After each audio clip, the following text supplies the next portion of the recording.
دوستو آج 6 مئی ہے 2021 اور بشپ جان جوزف کی قربانی کو آج 23 سال ہو گئے ہیں۔ انہوں نے 23 سال پہلے ایوب مسیح ایک نوجوان جسے سزائے موت دی گئی تھی ایک جھوٹے مقدمہ میں جو اہانت دین سے متعلق تھا، اس کے اوپر احتجاج کرتے ہوئے دنیا بھر اور خاص طور پر ارباب اختیار پاکستان کے ان کی توجہ دلانے کے لیے ساہیوال میں اس عدالت کے سامنے جا کر اپنے آپ کو اپنے جان کی قربانی دے دی۔ ہاراکیری کی یہ مثال بہت پرانی ہے، جب کوئی شخص ایسی چیزوں سے تنگ آ کر ایک سول احتجاج رجسٹر کرواتا ہے۔ اگر غور سے دیکھیں تو 23 سال بعد صورتحال میں کوئی خاص فرق نہیں آیا۔ حکومت کے ارباب اختیار ہوں یا کمیونٹی کے اندر بھی وہ کوہیشن نظر نہیں آتی۔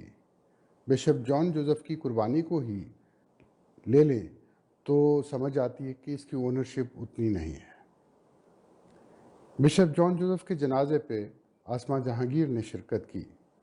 وہاں پر انہوں نے بھرپور مطالبہ بھی کیا اور جد و جہد بھی جاری رکھی، اور اکیلے آسمہ جہانگیر کیا، سینکڑوں لوگ ہیں جنہوں نے اس مقصد سے اپنی آواز بلند کرنا فرض اولین سمجھا ہے، نصب العین سمجھا ہے۔ لیکن آج 2021 میں صورتحال یہ ہے کہ 1855 لوگ ایسے الزامات کا شکار ہو چکے ہیں۔ کئیوں کی زندگی گئی، کئیوں نے جیلوں میں سختیاں جھیلیں، کئی ملک بدر ہوئے۔ لیکن صورتحال ایسی ہے کہ اب بھی ارباب اختیار نہ صرف یہ کہ کوئی منطقی دلیل سننے کے لیے تیار نہیں، بلکہ وہ حقائق کو بھی جانچنے پرکھنے کے لیے تیار نہیں۔ تو سوال یہ ہے کہ بڑے تناظر میں اس وقت ہم کہاں کھڑے ہیں؟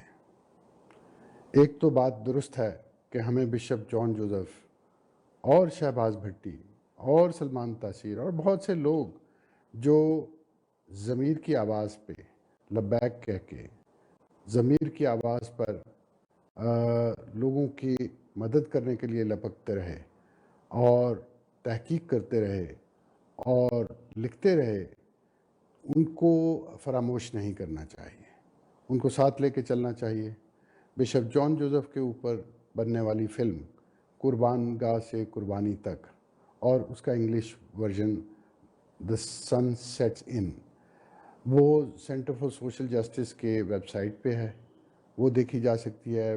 بہت کچھ لکھا گیا، مضامین تو بہت کچھ، لیکن لنڈا والبرج کی وہ کتاب جس کا عنوان ہے کہ bishop John Joseph, the Christian community of Pakistan, the passion of bishop John Joseph, وہ بھی پڑھنے کے لائق ہے۔ اور ہمیں یاد رکھنا چاہیے کہ وہ تمام تسلسل جو پچھلی کم از کم 500 صدیوں سے ہمیں یاد ہے کہ چلا آ رہا ہے، اس علاقے میں ارباب اختیار اور خاص طور پر بروٹل پار کے سامنے یہ کہانی دلہ بھٹی سے شروع ہوتی ہے، جو پنڈی بھٹیاں کا رہنے والا تھا۔ یہ رائے احمد کھرل جو راجہ رنجیت سنگھ کے زمانے میں راجہ کے دوست بھی تھے، لیکن جب ناانصافی ہوئی تو وہ راجہ کے سامنے بھی کھڑے ہوئے۔ یہ بھگت سنگھ کا علاقہ ہے، تاندلیاں والا، یہ سارے علاقے شہباز بھٹی اور بشپ جان جوزف کے گاؤں سے زیادہ دور نہیں ہیں، 25 کلومیٹر کے فاصلے پر ہیں۔ اور یہ سارے لوگ، میں یہ سمجھتا ہوں کہ یہ تو اس خطے کی تاریخ ہے جس کو ہم جانتے ہیں، لیکن پاکستان اور دنیا بھر کے تمام خطے جہاں پر انسان بستے ہیں، وہاں پر انصاف کا علم بلند کرنے والے اور تمام انسانوں سے محبت کا علم بلند کرنے والے، دونوں ہاتھوں کے علم لے کے چلنے والے، وہ بے شمار ہیں، ان کی روایتیں ہیں۔